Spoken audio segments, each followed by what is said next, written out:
wants to start us off?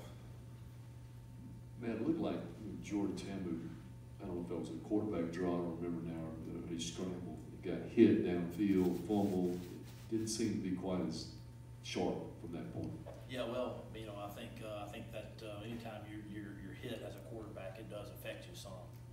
On the play you're talking about, it was a quarterback draw, and he was trying to make the safety miss, and he got hit from the side. He didn't see the guy coming, and it caused a turnover. But again, that's a credit to them. And when you play against a really good team, the little things really show up. Ball security, and those things really show up. We got Michael Pierce here in the front.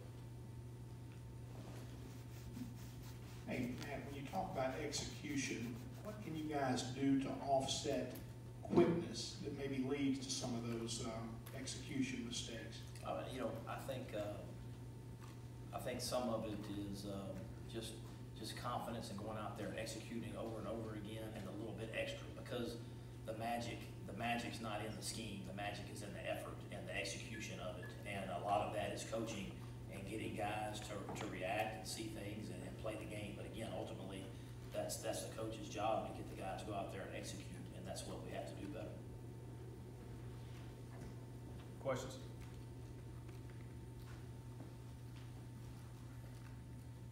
Coach, just kind of touch on again Montrell and any other injury updates. Yeah, so Montrell Custis tore his ACL, and so that he's going to have surgery Thursday. So that will he won't be back. So that's a tough blow to the secondary. But Vernon Dasher will have to step in there, and Cam Orway as well, and they will. Ken Webster, his hamstring still out. He's probably questionable. Eric Sweeney's going to have to get back in shape, but he's probable for this week, so it'll be good to get Eric back in the rotation. Oh, we got a question.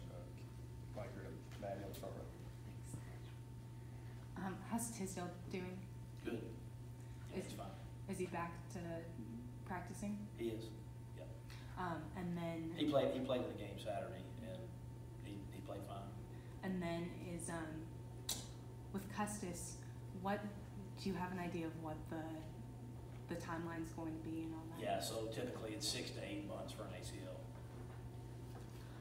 I'm sorry. With adjusting to his loss, rotationally, you're looking at a little less depth there at the star. What adjustments do you guys have to make? Yeah, so you have Dasher there, and you have Ordway, and you have Miles Hartsfield that can move in there from the corner position. But the problem is when when you're down Ken Webster and Jalen Jones, it gives you a little bit less. But Miles Hartsfield can go there if he needs to. But you have Dasher and Cam Ordway there now. Questions?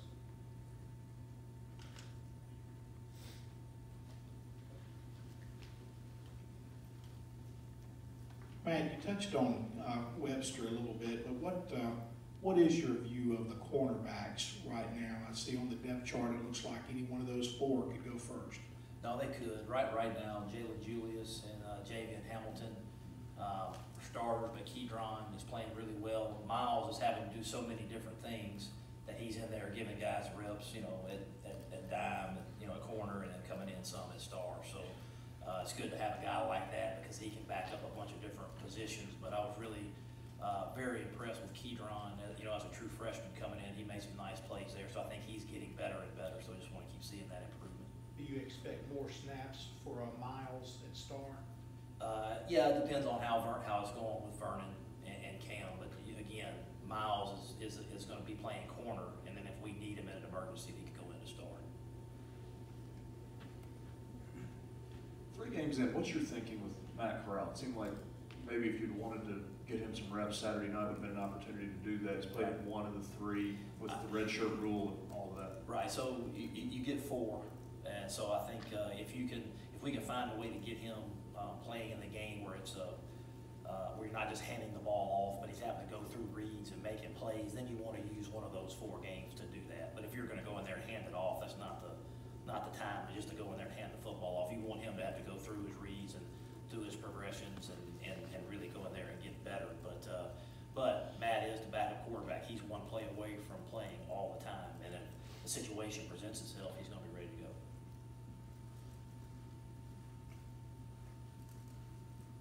Offensively, did it basically come down when Bellin made the adjustment, put two safeties back, settled back? We were not able to run the ball consistently, and that just kind of bogged things down. Yeah, you know what, but it wasn't, that happened on a couple of plays, but not every one. You know, I think it was a combination. The biggest thing that I saw was they were able to get pressure on the quarterback. That was the difference. The batted balls, the pressure on the quarterback. We had a lot of plays where we had guys open and their corners made some good plays. And our second play from scrimmage was very close to scoring as well. It's just, you know, credit Alabama for getting pressure on the quarterback and playing good football. But the little things showed up, you know, the steps that maybe didn't affect you in Texas Tech and Southern Illinois, or the set, or the hand placement, or the hat placement. The little things started showing up when you play against a really good football team. And so that's up for us to see that and make sure we go out there and correct it. Follow up, what's the mindset of the team right now? Are they angry or sad or Well, I think doubting themselves? No, I think any time that you're dealt a disappointing loss, the thing is, we've been here before. I mean, it's not how many times you get knocked down, it's how many times you can get back up, and the resiliency to get up off the mat and go prepared. This is one of our 12 opportunities, and we have an opportunity to be 3-1, and that's our intention.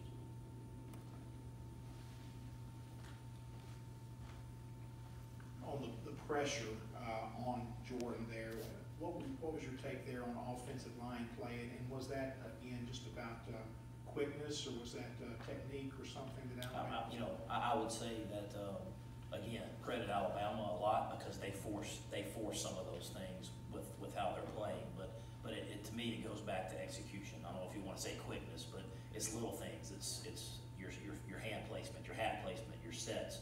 Everything needs to be on point and be really, really good when you're playing against a good team. So I think you give a lot of credit to Alabama for forcing those things to happen. But again, it's our job to go out there and fix it.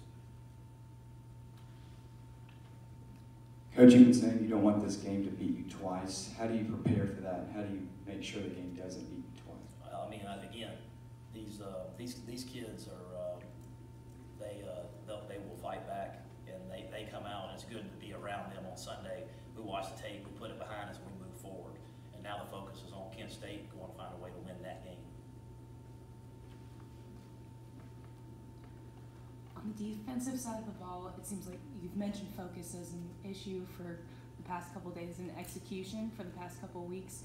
Are you doing anything different this week in order to correct that? No, I think just energy and focus and confidence and making a play. There was a play in the second half where Benito Jones made a play and it changed the sideline, and that is infectious. But so are the big plays. And so we have to find a way to capture that and bottle that up and make that who we are and make that our calling card. And I think that's what we'll be striving to get is more of those plays that erupt the sideline with the energy and emotion and the passion that you have to play winning football in this league.